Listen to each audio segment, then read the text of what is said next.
I know you had play-in games on Tuesday and Wednesday, but what starts today, and the Badgers are part of it, is the greatest sporting event in the world, in my view, the NCAA tournament. Why? Because little schools, the underdog, can beat the big school or the big dog in front of millions of people on national TV. An Iona could win.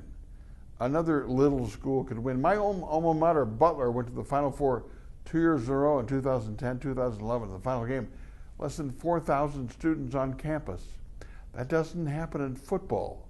It happened in high school tournaments. You all remember those little schools that would beat the big school.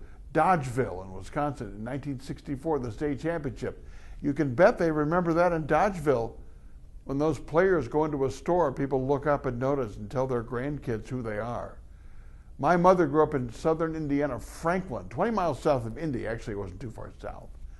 And the Wonder Cubs won the state 20, 21, and 22, 3 years in a row. My mother said at age 10 in 1945, those players would walk into a store. People would stop and applaud. They'd drop their groceries and applaud. The leading scorer on that team, Fuzzy Vandiver, when the Franklin Cubs went to the Final Four in '73, 50 years later, he couldn't go. His heart was too weak. It was too intense. Nothing I do in the rest of my life will be as electrifying as being at a tournament game in those days when a small school would beat the big school in the tournament. Nothing will be that electrifying ever again. And you know what? I can still smell the popcorn.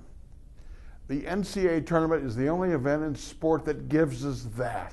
Nothing in football can do that. The NFL, major college, nothing like it.